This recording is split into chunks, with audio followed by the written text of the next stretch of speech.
Day 26, meal number 1. Now, each day you're getting like roughly four videos per day. I mean, that's a lot, right? And it takes some effort to follow along with what I'm doing here, you know? Like arm in arm, shoulder to shoulder, we're on a kind of a march here to health and well-being. Like we're on a journey together.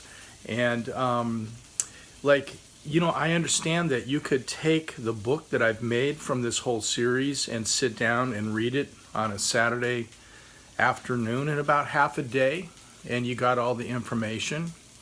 But I think the follow along, like every 4 hours, really allowing your mind and body to receive the messages that I am inviting into this process, to be willing to receive these messages regularly, timed just the way that we are regularly receiving into our bodies the food that we are eating, I think is really, really important. Now, some days I've got like 5 or 6 or more videos that I'm sending to you. Sometimes it's completely impractical. It's 2 in the morning, I'm having another bite to eat and I'm half asleep, but I'm a little hungry and I have to have a little something. And for me to get the lights going and everything, it's too impractical to do every single thing. But I am showing you every single, or referring to or pointing to every single thing that I'm eating. And so I'd like to talk for a moment about day 25, meal number 6, which would have been later last night, a few hours after the last meal that you saw. And that meal, I mocked it up here, all right? And here it is. It is about half a cup of cottage cheese and the equivalent of about 6 corn chips and 2 tablespoons of salsa. That's what I had last night. I'm going to save this and have this probably today, meal number 2. I might cut those corn chips out of the equation, though. It was just something I noticed that I was really hungry for it. And probably what has occurred is that I went to the Mexican restaurant with Keely yesterday. I think I did a pretty good job of just kind of watching my desire build to order literally everything on the menu. And like there's certain things, no matter where I go, it was a new Mexican restaurant for us. It's a new place in town. And so I always have to order a chili relleno because I grew up, my mom making these amazing chili rellenos. My mom could cook like you could not believe, right? And she was like a master of Mexican cuisine, like to the extent that our friends in my neighborhood, many were first generation from Mexico. My mom would teach all the moms how to make Mexican food, which is pretty interesting because she was born like on a farm in Illinois. But so I always have to get these chili rellenos, and so it was really hard for me to just settle into ordering that one meal, but I did it. And as it turned out, me and Keely and I just talking, the conversation, it was really satisfying. It was actually hard for me to eat. In fact, I didn't even eat the whole thing. I left a little bit. I'm not hardly eating any rice at all because it turns to sugar kind of relatively fast. I did have a little bit of the rice. So I wanted to see how they made it. So I had about 2 tablespoons of rice with the meal. It was about 2 tablespoons of refried beans.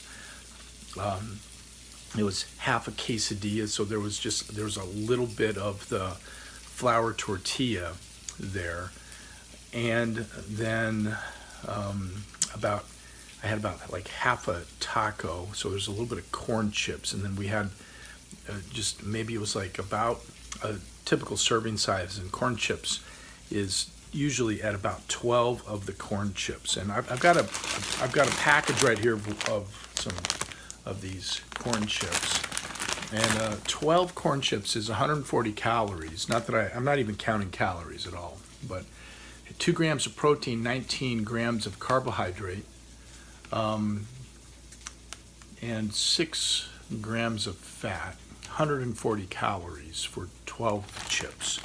So, you know, the flavor and the taste, the crunchiness, the little bit of the saltiness, and the flavor of the corn in that, and the way that it's made, I noticed it may have tipped the scale on a little craving. Last night I had to have these corn chips. So I had some. And but I am noticing that I want them again. So there's a kind of this interesting building. So the way I'm going to work with it is, number one, is I'm not going to fight the craving. I'm going to go ahead and mock up the meal because I want to show you what I had, and it kind of looks very delicious. Okay, what I will probably do is what I'm doing this whole time. I'll have this, but I'm going to save this for later. So I'm going to cut that in half. All right, so that's maybe the equivalent of, they're like busted up here. So let's say that's about 3 corn chips. All right. That's a quarter of a typical serving. So roughly about 35 calories, roughly about, not quite, maybe half to 3/4 of a gram of protein here, roughly about 5 carbohydrates, and maybe 1 to 2 grams of fat is what that will comprise. Okay, the cottage cheese, I have my container here. It's good to look at containers. First thing that I'm always looking for here is there added sugar? Okay, and the answer is no.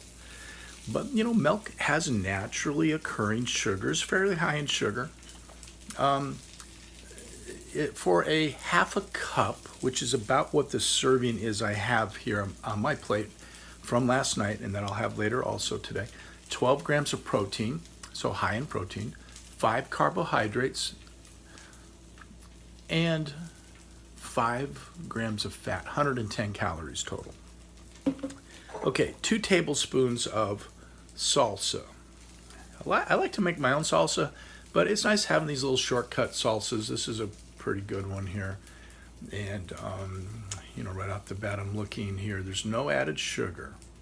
Okay, that's good.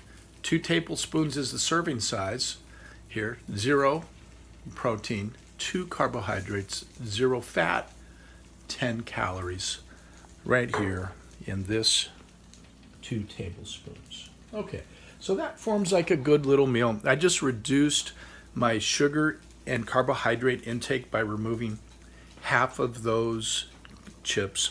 I'm going to save that for a little bit later. Okay, so let's move on now. Day 26, meal number 1, will be a stir fry of this broccoli, cauliflower, and kale that I'm making here. It has about a tablespoon of this avocado oil here that we got at Costco. I do believe that I'm going to add a tablespoon of this mix that has balsamic vinaigrette. Okay, I think you talked me into it. 2 tablespoons, and that's going to pick up some nice flavor in that with the balsamic vinegar. So there you have it. That is going to form my first meal of the day. Now I'm having a little bit of an interesting kind of desire or craving for the corn chips. It's not just the flavor of the corn. I'm also noticing maybe it's the saltiness of it, maybe it's the little bit of the crunchy texture. There's a lot of dimensions to this, so I'm just going to breathe with that and focus as I'm working with it. It's not going to kill me to reduce it, but it's not going to kill me to have a few of these corn chips. All right. If I eat 2 or 3 bags today, that can kill me though. Over time, every single day. Do you know anybody that eats a bag of potato chips every day? Do you know anybody that drinks a couple of sodas, a couple of Coca-Cola, or, well, all the sodas? So for me, as a thing that's out, even the ones that have 0 anything, okay, why do I want to kind of pretend like I have something sweet? Why do I want to ignite that part of my brain and trick that part of my brain? Oh, here's something sweet for you. It's not really sugar. It's some other chemical that was made by some means I have no idea. It doesn't grow on a tree or a bush, all right? It doesn't. So as a basic concept, we talked yesterday about being our own customs, all right? Having our own kind of thinking of our body and our mind as a country. And we can set up our own rule system and have our own custom agents that can say yes or no to anything and everything. All right? No is a super important, powerful word. Yes is even more powerful. So let's say yes to everything that's life-giving, and the portion size, let's say yes to portion size that are a little bit smaller, spread out through the course of the day. All right? And let's take the risk of saying no to certain things. All right? I'm saying yes, sugar cane. You can occupy a place at my table, right? You represent something here. You represent a teaspoon of sugar.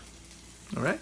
If I really need something sweet, I think I should go ahead and dive into that sugar cane there. It's going to take me a couple of hours to eat a teaspoon of sugar. That teaspoon spread out over a few hours of working for it, instead of it so easily provided in the form of granulated sugar. Someone else did all the work. As we've discussed before, we are designed to work for food.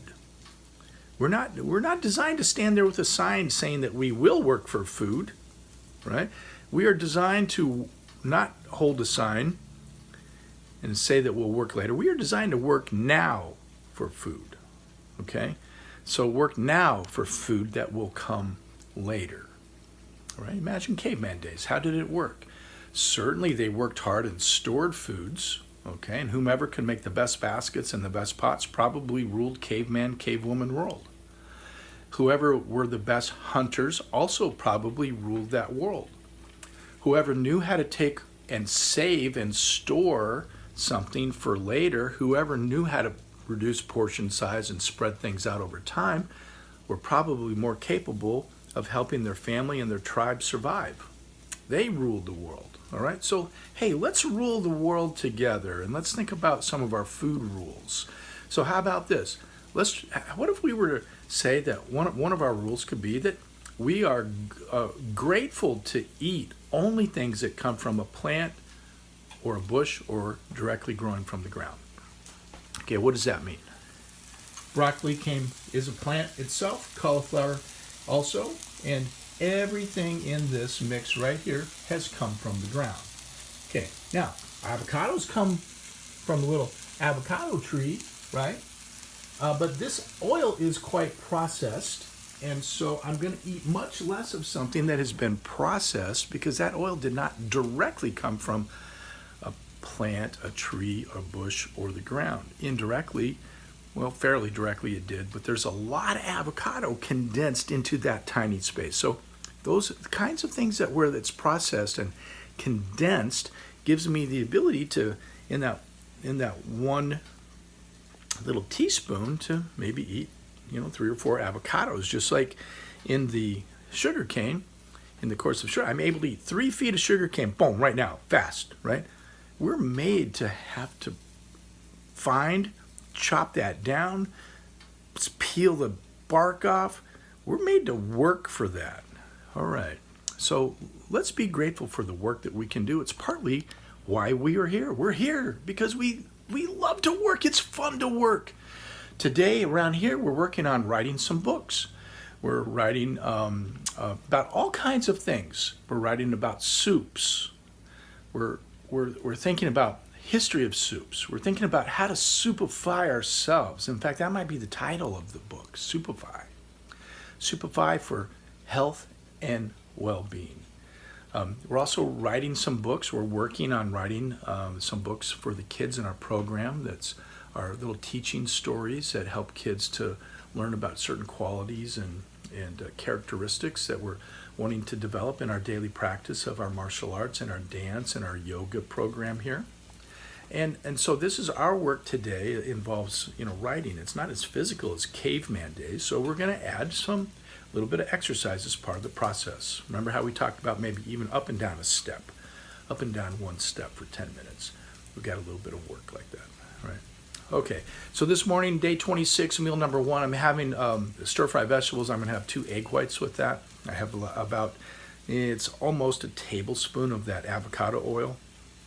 I know my meal number 2 is going to be these few chips and cottage cheese and the salsa that I set up. Meal number 3 and probably 4 and probably 5 and probably 6 is going to be vegetable soup.